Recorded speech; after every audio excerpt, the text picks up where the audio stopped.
السلام عليكم ورحمة الله وبركاته. ازيكم احلى اخوات واحلى متابعين؟ عاملين ايه؟ وحشتوني. النهاردة عملنا كده اكل، يعني هو الفيديو طويل بس انا قصرت لكم على قد ما اقدر عشان ما يطولش عليكم. عملنا كده بسلة بسم الله ما شاء الله من اللي مفرزينها، وعملنا لسان عصفور وسلطة بلدي ورز ولحمة مشوية. يعني احنا سلقناها وشويناها لان في فريق عايز، والعيش الشمس بتاعنا طبعا، في فريق عايز طبيخ وفريق عايز اللحمة مشوية. فالست الشاطرة هي اللي تقدر كده ايه تشغل دماغها وتشتغل في المطبخ. انا سلقت اللحمة وبعد كده شويتها، يعني ايه عشان نكون كده ايه على نور. اول حاجة ابتدينا بيها البسلة، خدت معلقتين كده من البصل اللي انا عاملاه. الفيديو كامل على القناة اللي حابب يشوف يعني. الحاجات دي بتسهل علينا جدا جدا اقسم بالله، يعني خصوصا وانا تعبانة.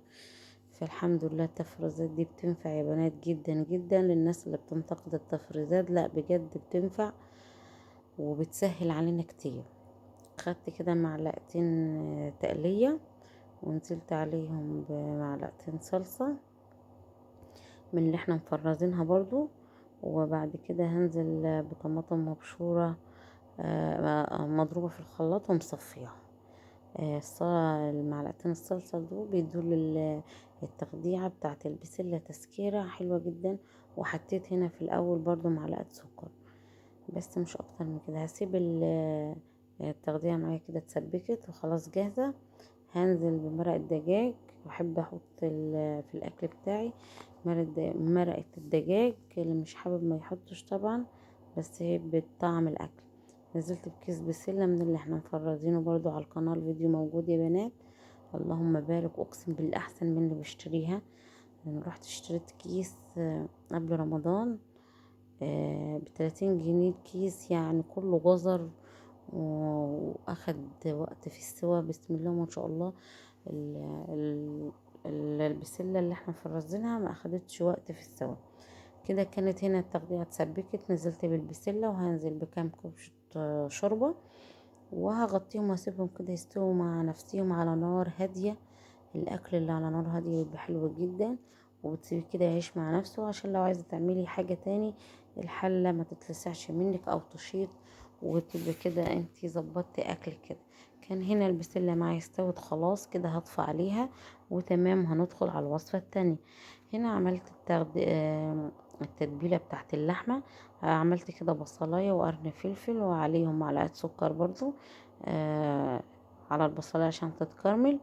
وهنزل كده بحبة توابل حلوين هيدوا طعم جدا للحمة. معايا كزبرة ناشفة، معايا بهارات مشويات، معايا كمون و...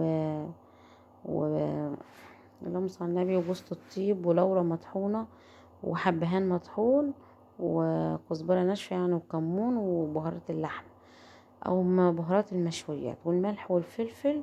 وبرضو هننزل عليهم بصلصة الطماطم، هنسيبها كده تستبك. هنزل كده بالصلصة، اللهم بارك، دي برضو الصلصة اللي احنا مفرزينها على القناة. بجد تحفة، بجد جميلة جدا جدا، ولونها زي ما انتوا شايفين كده يتحدث عن نفسه. هنا نزلت بقى الطماطم اللي مضروبة، وهسيبها كده يلا هتاخد، لان الطماطم طبعا الصلصة متسبكة مش هتاخد وقت كتير. هظبط الملح وهغطيها كده يعني دقيقتين وهتبقى كده جهزت معايا. كده كنت طفيت عليها بسم الله ما شاء الله، كده ريحتها جايبة اخر الشارع، لان حاطه لورا وحبهان. تبلت اللحمه اللهم بارك كده وهدخلها الفرن. حطيت لورا وحبهان مطحون وكزبره ناشفه وجوز الطيب اللهم صل على النبي و... وكمون وملح وفلفل وبهارات لحمه او بهارات مشويات. هنا حبيت اعمل حبه لسان عصفور لان بنحبه برضو جدا. حطيت كده معلقه سمنه ونزلت بلسان عصفور، هقلب فيه كده لما يوصل للون الذهبي اسهل ما يمكن. طبعا شوربة لسان العصفور. كده هنزل برضو بمرق الدجاج وهنزل بالشوربة، وكده كده اكلتنا خلصت اللهم بارك. حاجة تحفة، يعني الشكل الاكل جميل جدا جدا والطعم خطير، يعني مش عشان اللي عاملاه والله العظيم بجد يعني حلو. لو عجبكم الفيديو ما تنسونيش في اللايك والاشتراك والشير وكومنت كده حلو يشجعنا عشان نكمل مع بعض يا بنات. كل سنة وانتم طيبين، وربنا يكمل رمضان علينا وعليكم بالخير والسعادة، وكل امالنا هتتحقق ان شاء الله بإذن الله. اللهم امين جميعا يا رب يا رب. وده كان منظر كده لسان العصفور، وهنغرف وهنوريكم الاكل بتاعنا. ظهر لما بارك شكل الاكل. عملت برضو نسيت اقول لكم حبه رز بشعريه، وده لسان العصفور بعد ما استوى اللحمه اللهم بارك طلع تحفه ولونها جميل جدا، والبسله طبعا. وعملنا سلطه بلدي، والف هنا والف شفا طبعا عليكم وعلينا. وكل سنه وانتم طيبين تاني، وقولوا لي كده في الكومنتات، اقترحوا عليا اكلات يا جماعه، يعني الواحد دماغه بتقف طبعا. وكل سنه وانتم طيبين، والعيش الشمس بتاعنا. والسلام عليكم ورحمه الله وبركاته.